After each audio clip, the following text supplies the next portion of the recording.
Esin Akan Tarifleri YouTube kanalımdan hepinize kucak dolusu selamlar, sevgiler. Bugün sizler için evde taş gibi yoğurt mayalamanın sırlarını veriyor olacağım. Umarım sizler için de faydalı bir video olur. Sizler de bu tarifle hazırladığınızda göreceksiniz ki taş gibi yoğurtlar elde edeceksiniz. Şöyle hemen sizler için bir kaşık alıyorum. Muhteşem kıvamına, dokusuna bakar mısınız? Kaymak gibi yoğurtlar elde etmek hiç de zor değil arkadaşlar. Tarifi de tüm detaylarıyla anlatmaya çalışacağım.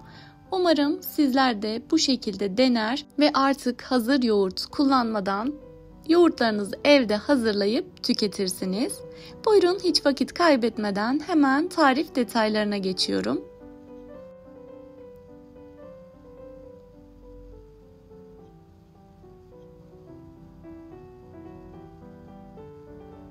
4 litre köy sütü kullanıyorum. 4 litre sütü öncelikle süzgeçten süzerek tencereye aktarıyorum. Ocağın üzerine aldım. Orta ateşte sürekli karıştırarak kaynatmaya başlıyorum.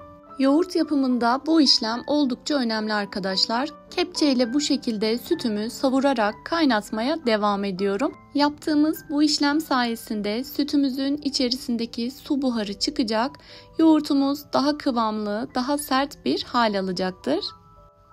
Sütü bu şekilde 15-20 dakika boyunca kaynatalım. Evet, sütümüz 15-20 dakika boyunca bu şekilde kaynadı. Görmüş olduğunuz gibi kenar kısımlarından bir miktar eksilmeler oldu. İçerisindeki su buharı tamamen çıktı. Sütümüzü yoğurt mayalayacağımız kabın içerisine aktaralım. 3 litresini bir kabın içerisine, kalan yarım litresini de başka bir kabın içerisine aktararak yoğurtlarımı mayalayacağım. Ben yoğurt mayalarken emaye ürünler tercih ediyorum. Ama çelik tencerede veya cam kavanozda da yoğurtlarınızı aynı şekilde mayalayabilirsiniz. Yine aynı muhteşem sonucu alacaksınız. Evet, sütlerimi kabın içerisinde ılımaya bırakıyorum. Şöyle serçe parmağınızla kontrol ettiğinizde 8'e kadar saydığınızda eliniz yanmadan kalabiliyorsa yoğurt mayalamak için sütün sıcaklığı ideal demektir. Ayrı bir kabın içerisine 3 yemek kaşığı ev yoğurdunu aldım.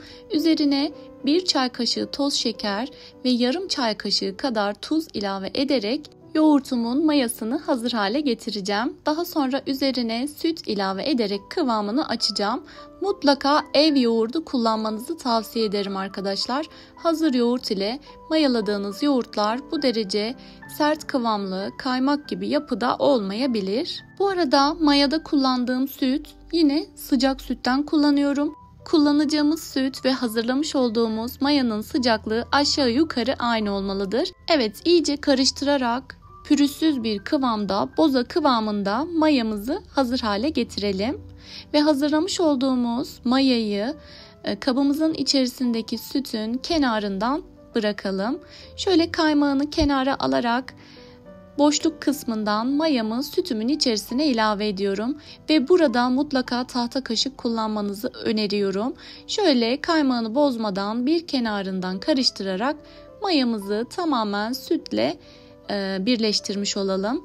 Üzerine mutlaka delikli bir süzgeç kapatalım.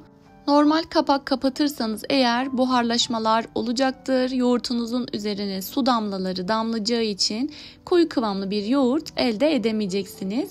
Üzerini örtüyle kapattıktan sonra 5 saat mayalayalım. Kalan yarım litreyi de yine aynı şekilde 1,5 yemek kaşığı ev yoğurdu, 1 silme çay kaşığı toz şeker ve 1 fiske tuz ile karıştırıyorum. Üzerine sıcak sütten ilave edip boza kıvamına getirdiğim mayamı yine yarım litrelik sütümün üzerine ekleyerek yoğurtumu mayalayacağım. Ben 3 litre süt için 3 yemek kaşığı ev yoğurdu kullandım. 5 litreden mayalamak istiyorsanız yine 4-5 yemek kaşığı yoğurt ile yoğurtunuzu mayalayabilirsiniz. Yine aynı şekilde kaymağını bir kenara iterek boşluk kısmından mayamı sütümün içerisine ilave ediyorum ve bir tahta kaşık yardımıyla karıştırıyorum. Üzerini süzgeç ile kapatarak temiz bir bez ile örterek 5 saat boyunca mayalamaya bırakıyorum. 5 saat sonunda yoğurtumu açıyorum. Görmüş olduğunuz gibi mayamız tutmuş. Ve bu haliyle üzerine kapak kapatmadan kapağı açık olacak bir şekilde buzdolabına kaldırıyorum. Buzdolabında 24 saat boyunca bu şekilde kapağı açık olacak şekilde bekletelim. Yoğurtlarınızı mayaladıktan sonra buzdolabında kapağı açık bir şekilde 24 saat boyunca bekletirseniz kıvamının daha güzel oturduğunu, daha sert bir yapıda yoğurtlarınızın olduğunu sizler de göreceksiniz. En az 24 saat beklemeli arkadaşlar. 24 saatten daha uzun sürede bekletebilirsiniz. Ben 24 saat sonunda sizler için yoğurtlarımı açıyorum. Şöyle kıvamını, dokusunu göstereceğim. Gerçekten muhteşem bir kıvamda, muhteşem bir lezzette yoğurt elde etmiş olduk. Yine bir sonraki yoğurtunuzun mayası için biraz yoğurtunuzdan ayırarak dondurucunuza kaldırabilirsiniz. Yoğurtunuzu mayalayacağınız gün çıkarıp buzundan çözdürüp o yoğurt ile mayalarınızı hazırlayabilirsiniz. Şöyle tabağa aktarıyorum. Mis gibi şahane bir yoğurt elde ettik arkadaşlar. Umarım sizler için de faydalı bir video olmuştur. Deneyecek olan arkadaşlarımın şimdiden ellerine sağlık. Güzel tariflerde buluşabilmek dileğiyle inşallah. Afiyetle kalın, hoşça kalın.